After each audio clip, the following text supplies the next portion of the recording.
오늘 함께 나눌 본문은 에스겔 1장입니다. 에스겔 1장 1절부터 28절까지 기록된 하나님의 말씀을 낭독하도록 하겠습니다.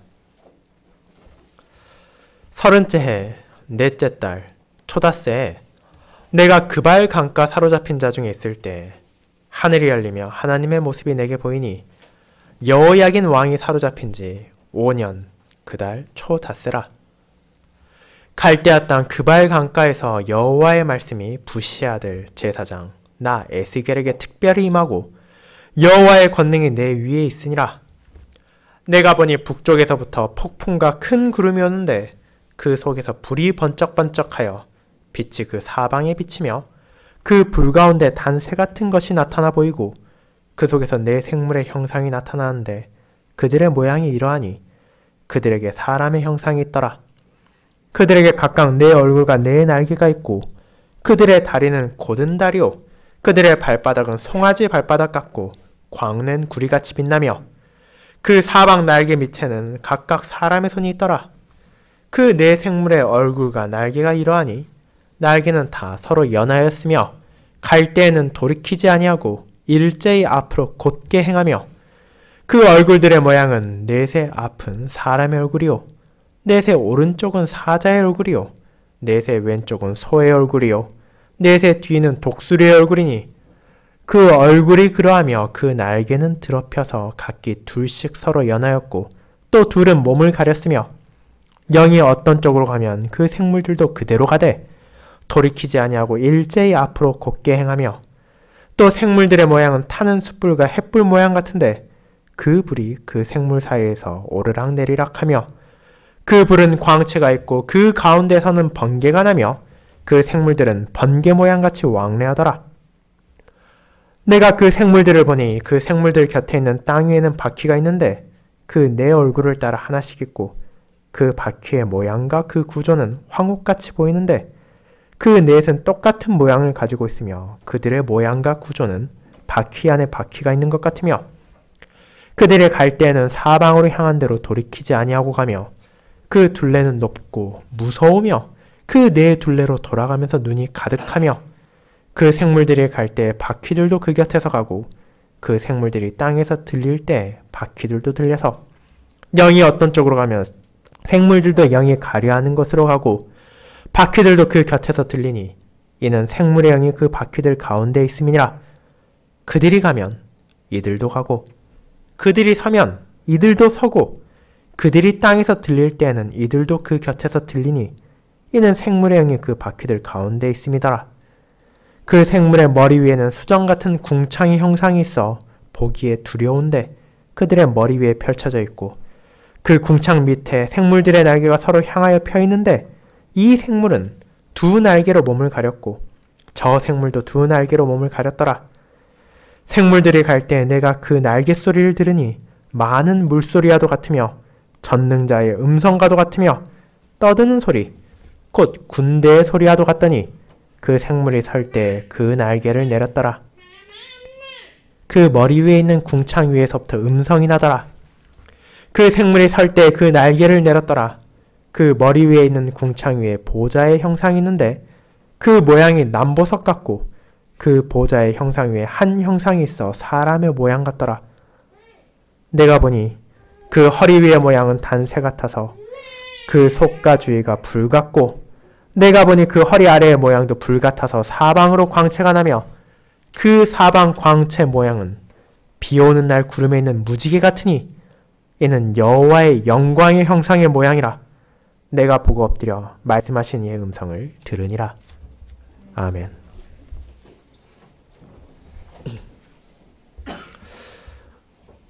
오늘 존 스미스 교수님의 설교를 읽는 설교로 봉사한 후에는 시편 17편 6절을 함께 부르도록 하겠습니다.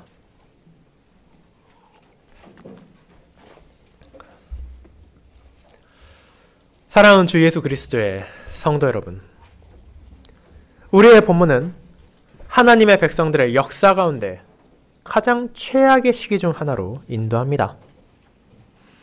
이는 우리로 하여금 바벨론 왕 느부갓네살 왕의 시대로 데려갑니다. 이 왕은 유다와 예루살렘 백성들을 포로로 잡아갔습니다. 아마도 여러분은 이 포로기가 2단계에 걸쳐 진행되었다는 것을 아실지도 모릅니다. 그중 첫 단계가 우리가 읽은 열왕기하 24장의 본문에서 나오는 것입니다. 그곳에서 우리는 여호야긴 왕의 짧은 통치를 읽게 됩니다. 왕위에 오른 지 겨우 3개월 만에 여호야긴은 바벨론 왕에게 항복하고 포로로 잡혀갔습니다. 여호야긴의 어머니와 부인들, 그의 신복과 지도자들, 강건한 용사들과 같은 뛰어난 자들은 모조리 잡혀갔습니다. 동시에 그는 군대의 정예인 7,000명의 용사들뿐만 아니라 심지어 무기를 만들 수 있는 대장장이까지도 1,000명이나 사로잡아갔습니다. 그리고 남겨진 백성들이 예루살렘에 있었고 느부갓네살은 그들의 왕으로 시드기야를 임명했습니다. 이렇게 하나님의 백성들이 분리되었습니다. 일부는 바벨론에 사로잡혀갔으며 또 다른 일부는 유다 땅에 머물렀습니다. 그것이 바로 오늘 본문의 에스겔이 시작되는 상황입니다. 형제자매 여러분, 이는 우리에게 하나님의 구속 역사의 성취와는 본문이 아주 먼 거리에 떨어져 있음을 보여줍니다. 왜냐하면 하나님께서는 분리된 교회가 아니라 하나의 보편적이고 거룩한 교회가 그분의 보좌 앞에서 예배드리길 원하시기 때문입니다. 하나님께서는 언제나 그분의 교회를 함께 모으시기 위한 역사를 하시며 그분께서는 이 사역을 인간을 도구로 사용하심을 통해 그분의 백성들을 통해 그분께서 소명을 주신 종들을 통해 진행하십니다. 하나님의 백성들이 최악의 시기를 경험하고 교회가 둘로 갈라져 버렸을 때 하나님께서는 구약의 가장 위대한 선지자들 가운데 2명을 부르셨습니다. 그중 한 명은 예루살렘에 있는 하나님의 백성들 가운데서 사역하던 예레미야였고 다른 한 명이 바벨론에 있는 하나님의 백성들 가운데 사역하던 에스겔입니다. 오늘 오전 우리는 에스겔을 향한 하나님의 부르심을 알아볼 것입니다. 그리고 이 하나님의 말씀을 다음과 같은 주제로 선포하고자 합니다.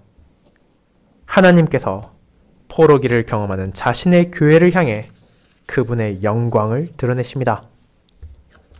첫 번째, 질그릇들을 향하여. 두 번째, 천상의 위엄과 함께. 세 번째, 은혜의 무지개 안에서입니다. 먼저 첫 번째, 하나님께서는 자신의 영광을 질그릇들을 향해서 드러내십니다. 형제자매 여러분, 바벨론의 포로로 붙잡혀간 수많은 이들 가운데는 에스겔이라는 이름을 가진 청년이 한 명 있었습니다. 에스겔은 자신이 이때 그발강과 사로잡힌 자들 가운데 있었다고 말합니다. 그리고 그 시기에 대해 오늘 본문은 다음과 같은 말로 시작합니다. 30째 해, 넷째 달, 초닷새라고 말입니다. 여러분은 어쩌면 이것이 도대체 무엇의 30째 해인지를 물을 수도 있을 것입니다. 하지만 본문은 그에 대해 구체적으로 답하지 않습니다. 그것은 느부갓네살 왕의 재임 30째 해는 아닙니다. 또한 이는 그들이 포로로 잡혀간 지 30째가 되던 때도 아닙니다. 왜냐하면 2절은 여호야긴 왕이 사로잡힌 지 5년이 되었음을 말하고 있기 때문입니다. 많은 학자들은 이 표현에 대해 오랜 시간 고민해왔지만 아마도 최적의 답은 단순히 에스겔이 태어난 지 30째가 되었다는 것으로 보입니다. 그렇다면 에스겔은 왜 자신이 30살이 되었다는 것을 본문의 시작에 기록하는 것입니까? 저는 여러분이 이 에스겔이 제사장 가문에 속해 있었음을 떠올리시기 바랍니다. 3절은 그를 제사장, 나, 에스겔이라고 소개합니다. 그리고 제사장에게 있어 30살이 되는 해는 매우 특별한 의미를 가집니다. 민수기 4장 30절은 우리에게 제사장이 30살이 되는 해로부터 하나님의 회막에서 복무할 수 있음을 말합니다. 그렇게 에스겔은 우리에게 자신이 제사장으로 봉사했을지도 모르는 해에 대해서 말하는 것입니다. 만약 그가 여전히 예루살렘에 남아 있었더라면 그는 성전에서의 봉사를 시작했을 것입니다. 하지만 그는 그럴 수 없었습니다. 그가 포로로 잡혀간 지 이미 5년의 세월이 지났습니다. 그곳에서는 그가 일할 수 있는 성전이 없었으며 제사를 드릴 수 있는 제단도 없었습니다. 에스겔은 자신의 임직과 봉사의 기회를 놓쳤습니다. 그에게 있어 그것이 얼마나 힘들었겠습니까? 에스겔은 그의 선조들이 대대로 봉사하던 장소, 그룹 사이에 머무르시는 하나님께서 계시는 곳, 교회 앞에서의 봉사의 삶을 고대하고 있었을 것입니다. 제사장의 가문에서 태어난 자로 에스겔은 태어났을 때부터 구분되어 자라났으며 그는 자신이 자라나고 배워왔던 모든 것을 기억하고 있었을 것입니다. 그런데 이제 그는 포로로 끌려갔으며 그의 지난 모든 삶이 의미를 잃어버렸습니다. 그의 모든 열정이 향하는 성전이 이제 그의 눈앞에 존재하지 않습니다. 하지만 에스겔만을 생각하는 것에서 멈추지 않고 그발 강가에 있는 사로잡힌 다른 자들도 떠올려 보시길 바랍니다. 그들 또한 성전에서 멀어졌으며 하나님의 임재에서 멀어졌습니다. 그들의 죄에 대한 속죄제가 더 이상 존재하지 않고 화목제가 없을 뿐 아니라 여호와와의 공적인 교제가 중단되었습니다. 에스겔만이 아니라 그곳에 잡혀간 모든 이들은 어쩌면 하나님으로부터 자신들이 버림받았다고 느꼈을 것입니다. 형제자매 여러분, 우리가 이것을 인지했을 때 에스겔을 시작하는 구절들은 우리를 깜짝 놀라게 합니다. 내가 그발 강가 사로잡힌 자 중에 있을 때 하늘이 열리며 하나님의 모습이 내게 보이니. 갈대아 땅 그발 강가에서 여호와의 말씀이 에스겔에게 특별히 임하고 여호와의 권능이 내 위에 있으니라.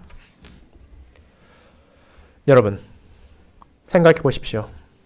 이것은 하나님께서 바벨론에서 처음으로 말하신 때가 아닙니다.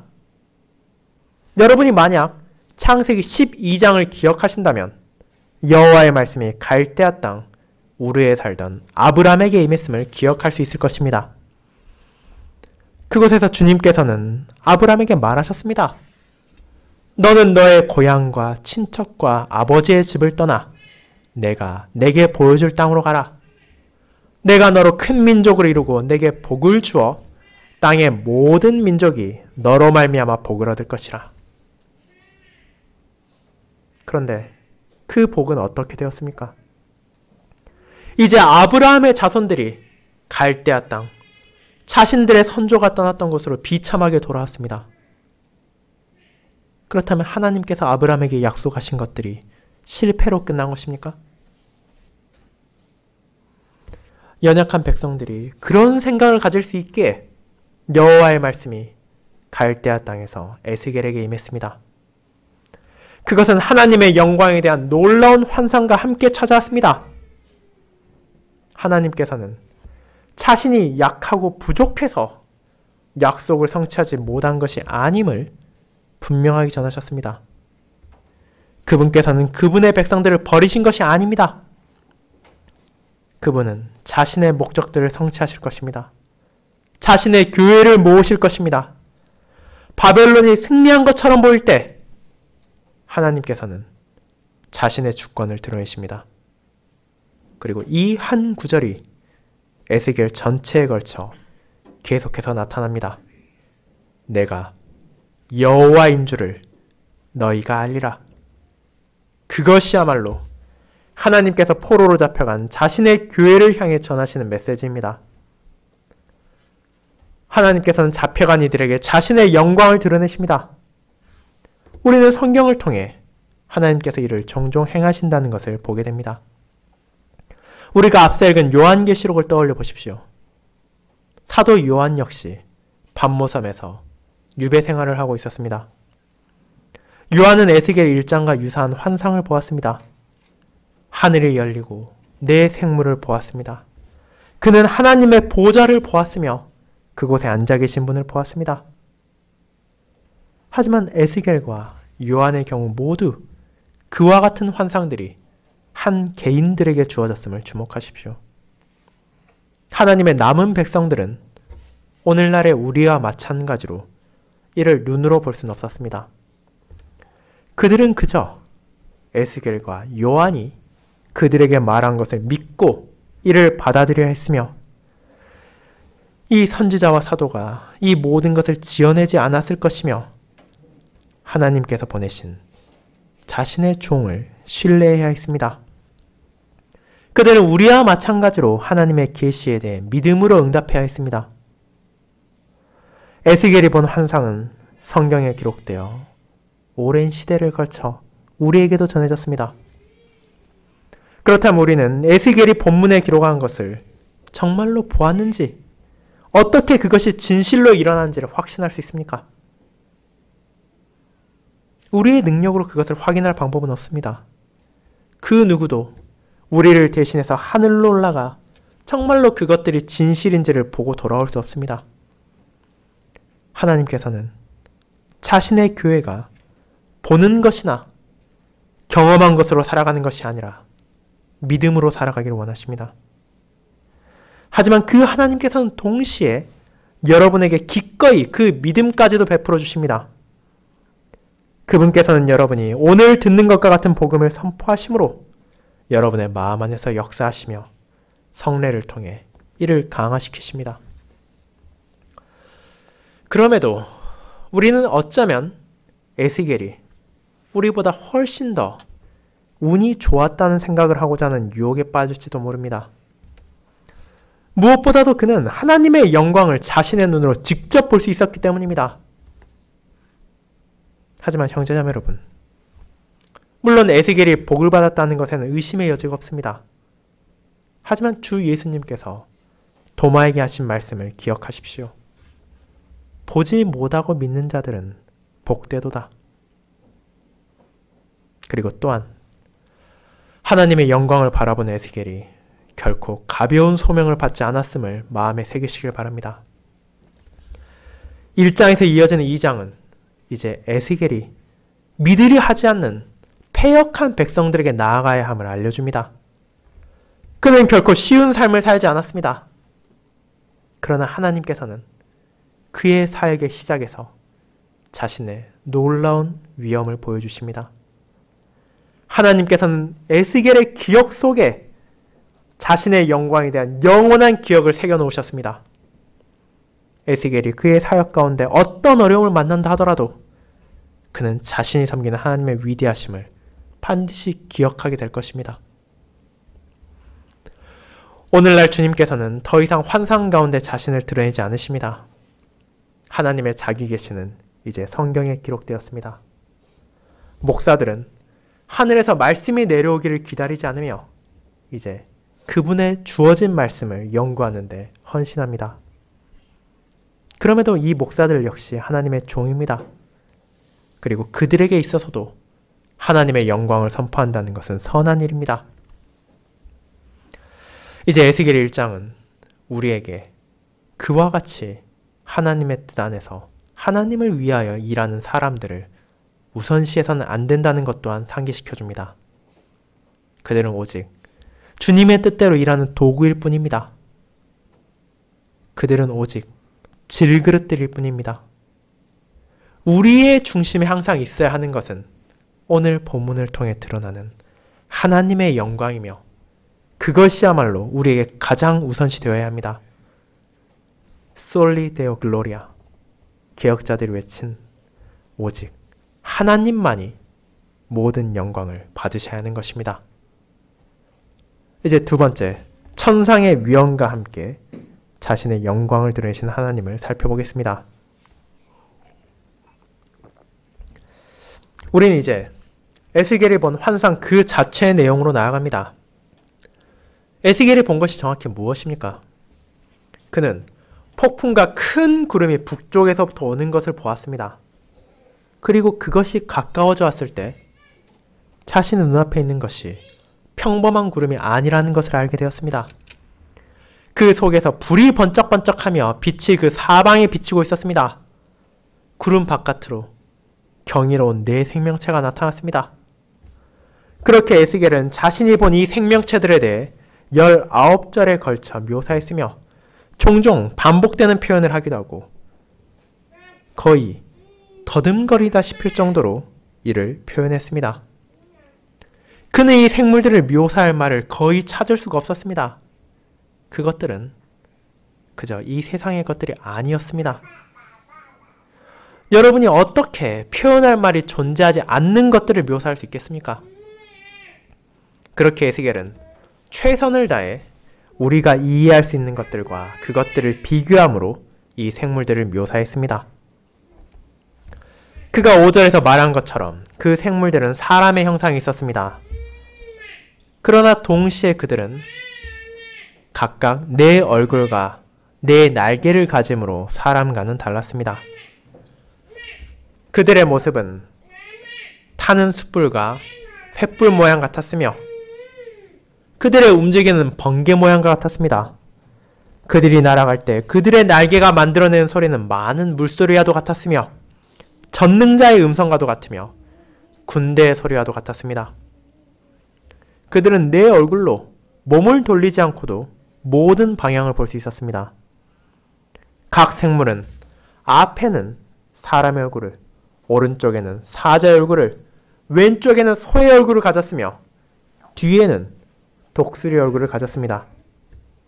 그들은 또한 사람의 손을 가졌으며 사자와 같은 구릿빛을 가졌을 뿐 아니라 발바닥은 소와 같고 날개는 독수리와 같았습니다. 모든 면에서 그들은 강렬한 힘에 대한 인상을 주었습니다. 황소와 같은 강인함, 독수리와 같은 재빠름, 사자와 같은 날카로움에 더해 인간이 가진 모든 가능성까지 갖추었습니다. 그와 같은 것들이 이 네 생물들이었습니다. 그리고 그들이 생물이라 불림을 주목하십시오. 우리가 생물을 떠올릴 때 우리는 종종 하나님께서 창조하신 고래나 염소, 개미나 참새, 캥거루와 같은 지상의 동물들을 떠올리곤 합니다. 우리는 하지만 하나님께서 천상의 삶에 적합하도록 만든 생물들도 있음을 기억해야 합니다. 우리는 그것을 우리의 교과서에서 찾을 수 없으나 그럼에도 그들은 분명 존재하며 그들을 창조하신 하나님의 뜻에 따라 살아갑니다. 그렇다면 이와 같은 생물들을 우리는 무엇이라 부릅니까? 에스겔은 10장에서 동일한 생물들을 바라보며 그것들을 그룹이라고 부릅니다. 자, 우리는 이 그룹들에 대해 알고 있는 것이 있습니다. 그것들은 천사들이지 않습니까? 물론 오늘날 과거부터 시작하여 많은 예술가들은 천사들을 마치 곱슬머리를 가진 귀엽고 통통한 갓난아기들이 손에는 하프를 들고 있는 것처럼 묘사함으로 잘못된 선입견을 심어주기도 합니다. 하지만 오늘 본문의 생물들은 어떻습니까? 그들은 경외와 공포를 불러일으키는 두려운 맹수들입니다. 성경에서 찾을 수 있는 그룹에 대한 첫 묘사는 창세기 3장 24절입니다. 아담과 하와가 죄를 짓고 에덴 동산에서 추방되었을 때 그룹들은 불칼을 가지고 생명나무의 길을 지키도록 배치되었습니다. 그리고 장막에서 그룹들은 지성소를 구분하기 위한 천에 정교하게 수놓아져 있었습니다.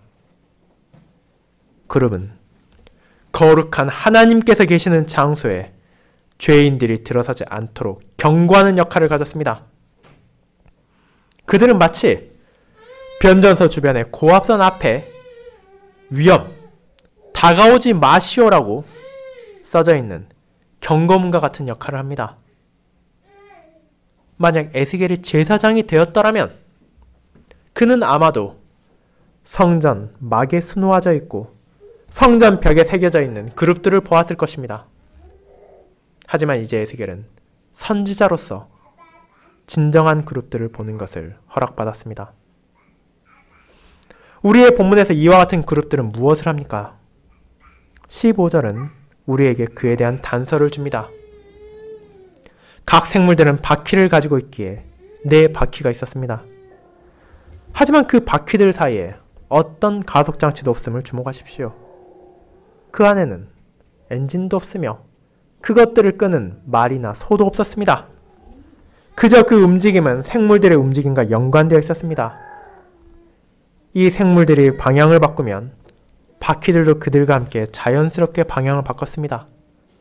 생물들이 위나 아래로 향하면 바퀴들도 그와 함께 위아래로 움직였습니다. 그리고 각각의 바퀴는 그 바퀴 안에 또 다른 바퀴를 가졌기에 그들은 4방향으로 순식간에 움직일 수 있었습니다. 이와 같은 그룹과 바퀴라는 특이한 조합에서 우리는 무엇을 떠올릴 수 있습니까? 우리의 본문에서 바퀴를 묘사하는 데 사용되는 단어는 종종 성경에서 전차의 바퀴를 가리키는 데 쓰이기도 합니다. 그리고 흥미롭게도 역대상 28장 18절은 그룹을 여호와의 수레, 여호와의 전차라고 묘사하기도 합니다. 여러분은 오늘 우리가 앞서 불렀던 시편 18편의 4절의 가사를 기억하고 있습니까? 주님, 그룹 타고 날아오셨으며 바람 날개로 높이 뜨셨도다. 즉, 그룹이 이와 같은 역할을 한다는 걸 알려준 후 에스겔 1장 22절은 우리에게 각 생물들의 머리 위에 수정과도 같은 궁창의 형상이 있음을 말하고 그 궁창 위에 보좌가 있음을 알려줍니다. 그것은 마치 그룹들이 전능하신 하나님의 보좌를 옮기는 것과 같습니다. 형제자매 여러분, 이제 에스겔이 우리의 본문에서 묘사하고자 하는 것은 다름 아닌 하나님께서 항상 그러하셨듯이 운전석에 앉아 계시는 여호와의 마차입니다. 누가 만물을 통제하고 있습니까? 느부갓네살과 그가 가진 수많은 군대의 전차들이 아니라 가장 높으신 권력을 가지신 하나님께서 다스리십니다. 그분은 약하지 않으십니다. 그분은 포로로 잡혀간 자신의 백성들을 잊지 않으셨습니다. 그분은 천상의 위엄을 타고 포로기를 보내는 자신의 교회로 나와 에스겔이 여호와의 선지자가 되어 그곳에 있는 자신의 백성들을 돌보도록 부르셨습니다. 형제자매 여러분, 이와 같은 여호와의 영광을 여러분은 보실 수 있습니까? 그 영광은 우리가 이어서 부를 시편 68편 2절에서 부르는 것이기도 합니다. 하나님께 노래하라. 구름을 타고 광야에 행하시던 분을 위해 왕의 대로를 만들라. 영광의 주님이시라. 그것이 바로 하나님의 영원한 독생자께서 이 땅에 오시기 전 그분의 천상의 아버지와 나누던 영광입니다. 하지만 주 예수님께서는 그분의 영광을 내려두고 종과 같이 천사들보다 낮고 그룹들보다 낮게 되심으로 자신을 겸손히 내리셨습니다. 그분의 지상 사역 동안 우리는 주 예수 그리스도께서 한때 나귀를 타고 호산나를 외치며 종려나무 가지를 공중에 흔드는 군중들 앞에서 예루살렘에 개선하며 입장하셨음을 기억합니다. 하지만 마태복음은 그곳에서 다음과 같이 기록된 스가랴 9장 9절을 인용합니다. 내 왕이 내게 임하나니 그는 겸손하여 나귀 곧 멍에 매는 짐승의 새끼를 탔도다. 심지어 그분께서 위풍당당하게 들어가시는 것 같은 예루살렘으로 향한 입성까지도 우리 주 예수 그리스도께는 낮춤이셨습니다. 한때 그룹을 타시던 분이 이제 멍에를 매는 나귀를 타셨습니다.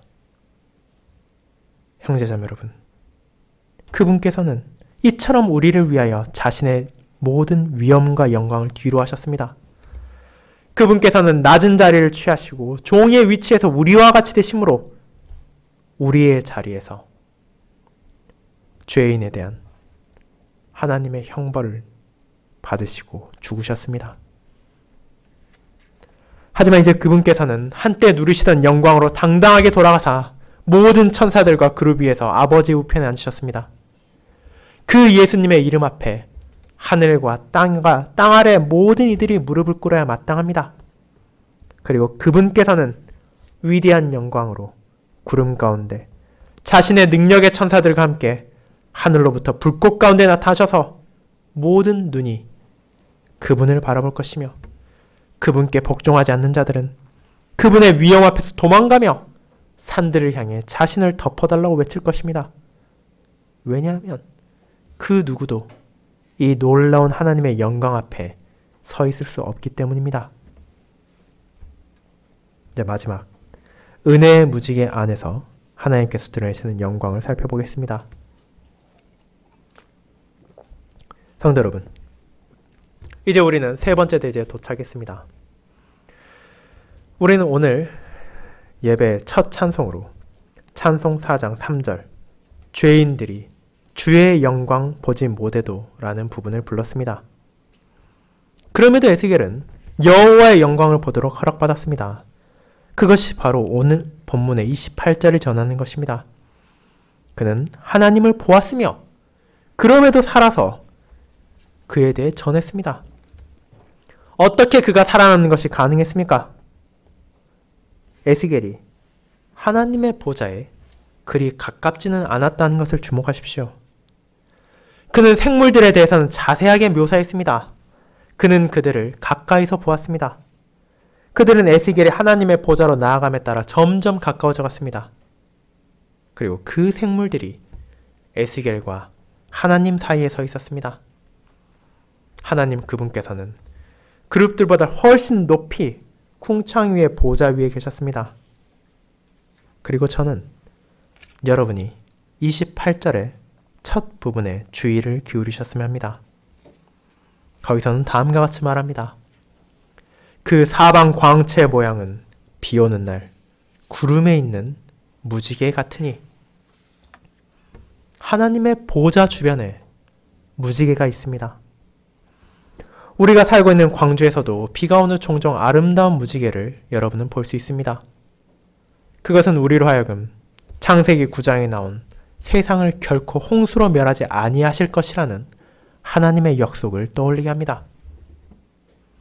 오늘날 우리는 하늘에 놓인 무지개가 우리만 바라보도록 놓여졌다고 생각하곤 합니다. 하지만 그런 생각은 창세기 9장에서 하나님께서 말씀하신 것이 아닙니다. 그분은 실제로는 다음과 같이 말씀하셨습니다. 무지개가 구름 사이에 있으리니 내가 보고 나 하나님과 모든 육체를 가진 땅의 모든 생물 사이의 영원한 언약을 기억하리라. 창세기 9장 16절 말씀입니다. 하나님께서는 하늘에 무지개를 두심으로 자신의 은혜로움을 떠올리십니다. 그리고 이제 우리의 본문은 하나님의 보좌 사방에 무지개가 있다고 말합니다. 하나님께서 어느 방향을 보시건 그분은 무지개를 보십니다. 그분은 만물을 이 무지개를 통해서 바라보십니다. 그분께서는 결코 자신의 은혜의 약속들을 잊지 않으실 것입니다. 그렇습니다. 분명 에스겔은 하나님의 영광을 보았습니다. 하지만 그 영광은 은혜의 무지개를 거친 것이었으며 이 하나님의 약속의 신실하심이 백성들에게 전해졌습니다. 사랑하는 여러분, 그 무지개는 오늘 지금 이 순간에도 여전히 그곳에 있습니다. 우리는 이를 말하는 요한계시록 4장 3절을 읽었습니다. 또 무지개가 있어 보좌에 둘렀는데 그 모양이 녹보석 같더라. 하나님께서는 이 무지개를, 이 언약의 표를 자신의 보좌에 두르심으로 언제, 어느 때라도 그분의 은혜를 잊지 않으십니다. 그리고 이제 우리는 그분의 독생자이신 예수 그리스도 안에서 더 큰 은혜를 받습니다. 주님께서 십자가에서 돌아가셨을 때 성소를 가로막는 휘장이 위로부터 아래까지 찢어져 둘이 되었습니다. 그룹이 새겨진 천으로 된 휘장은 더 이상 하나님과 그분의 백성 사이에 서 있지 않습니다. 그룹들은 더 이상 낙원으로의 길을 막고 있지 않으며 생명나무로 향하는 길이 다시 열렸습니다. 그리스도 안에서 우리는 가장 거룩한 장소인 하나님의 보좌로 나아갈 수 있게 되었습니다. 주님께서 우리의 죄를 대가를 치르셨기에 이제 아버지께서는 자신의 교회를 거룩하고 흠없는 것으로 받아주십니다. 그렇기에 주 예수님께 복종하지 않고 그분과 함께하기를 거부한 이들에게는 얼마나 끔찍한 일이 일어나겠습니까? 그들에게는 구속이 존재하지 않고 더 이상 은혜가 없기에 살아계신 하나님의 손에 빠져 들어가는 것이 두렵고 무서운 일이 될 것입니다. 지금 이 순간에도 온 세상이 불로 파괴될 날이 다가오고 있으며 어떤 무지개도 그날이 오는 것을 막을 수는 없습니다. 하지만 주님 안에서 소망을 가지는 자들은 에스겔이 그러했던 것처럼 하나님을 그날 온전히 보게 될 것이기에 이 날을 오히려 간절히 기다리게 됩니다. 자신의 교회를 사랑하시고 자신이 돌보시는 교회를 위하여 하나님께서는 독생자를 주셨으며 우리는 매일매일 사랑하며 그분의 참 모습을 그대로 볼 날을 소망합니다. 그분의 모습 앞에 선다는 것이 얼마나 풍성한 온전한 기쁨이겠습니까? 그 날을 소망하며 기뻐하시길 바랍니다. 지금 이 순간에도 그때가 우리가 하나님의 영광을 바라볼 날이 다가오고 있습니다. 아멘.